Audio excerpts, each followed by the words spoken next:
Duda ang isang environmental group na sumusunod sa pamantayan ang operator ng sanitary landfill sa San Mateo, Rizal.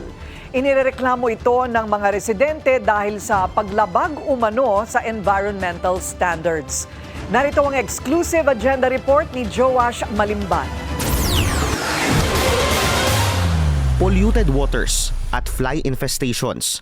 Bukod sa masangsang na amoy ng basura, ilan lang daw yan sa mga nararanasan ng mga residenteng nakatira sa mga komunidad na malapit sa New San Mateo Sanitary Landfill sa Barangay Pintong Bukawe sa San Mateo, Rizal. Ang video nakuha ng concerned citizen na si Jerwin Angkaya, kitang-kita ang tila itim na tubig na umaagos sa isang sapa malapit sa landfill, papunta sa ilang ilog na bumabaybay sa ibang bayan sa Rizal. Sa ilang larawan namang ipinadala ng ilang residente mula sa isang exclusive subdivision less than a kilometer away mula sa landfill, inirereklamo ang halos araw-araw na pagkukumpulan ng mga langaw sa labas mismo ng kanilang tahanan. Bagaman sinabi ng legal counsel ng landfill operator ng International Solid Waste Integrated Management Specialist Incorporated na ipinatutupad nila ang mga required environmental safeguards sa landfill operations, taliwas umano ito sa nararamdaman ng mga residente. Doon sa personal na pag-iimbestiga ko rin, talaga hong sobrang itim na ng tubig ng sapa na ang daloy nito mula sa San Mateo papuntang Montalban, na ito ay dating pinapakinabangan, napapaliguan, napaglalabahan, nagagamit ng mga residente ang tubig. Subalit ngayon wala na. Hindi na kahit anumang lamang tubig ay hindi na kayang mabuhay sa sobrang itim at baho. Masulasok ang amoy na parang asido na siya. Ayon sa kumpanya, regular daw ang pagkukondak ng soil covering sa kanilang tambakan ng basura na alinsunod sa kanilang Environmental Compliance Certificate na issued by DENR para masiguradong mayroong odor control at napipigilan ang fly infestation. Kaugnay naman daw ng pagkukontrol sa katas ng basura, nag-ooperate daw ng batch reactor with recirculation ang landfill para masiguradong contained at hindi ito nakakapinsala ng kalikasan. Sinusunod din daw ng kumpanya ang waste segregation sa isang material recovery facility hub malapit sa mismong landfill. Pero hindi kumbinsido rito ang environmental group na Eco Waste Coalition. Ayon kasi kay Zero Waste campaigner Ochi Tolentino, kung talagang striktong nasusunod ang mga regulasyon sa solid waste management, hindi magkakaroon ng reklamo ang mga residenteng nakatira malapit dito. Kasi kinakailangan yan, meron silang pang-spray na mga gamot para i-neutralize yung odor. At kung yan ay na may soil cover, palagay ko hindi makakaroon ng walang amoy, walang langaw, walang daga, walang infestation.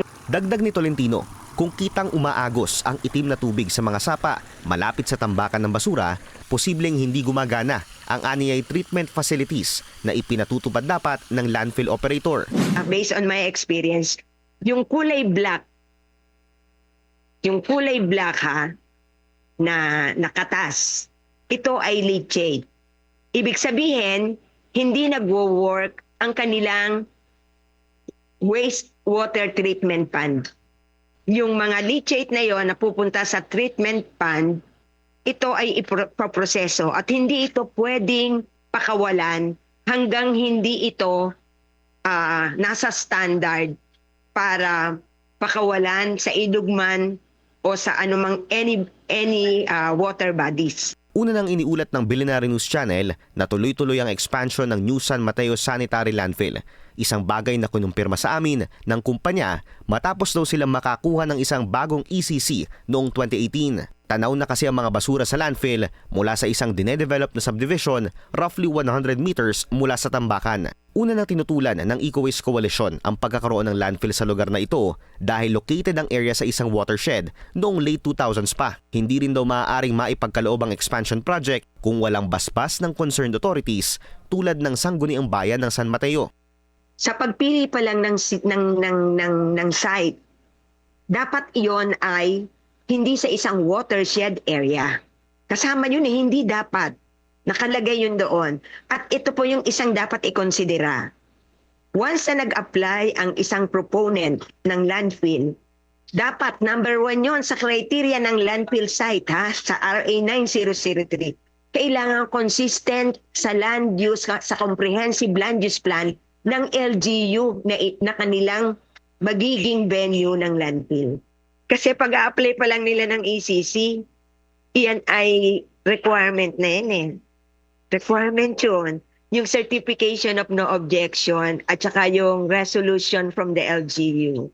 Ayon sa isang 2022 MMDA Master Plan, a total of 70 hectares ang na-acquire ng landfill operator noong November 2008 sa Bulubundukin ng Sierra Madre para sa possible expansion ng tambakan ng basura. Sa kasalukuyan, wala pa ring tugon sa amin ng Office of the Mayor ng San Mateo at ang DENR Environmental Management Bureau ng Calabarzon. Para sa agenda, Joash Malimban, Billionaire News Channel.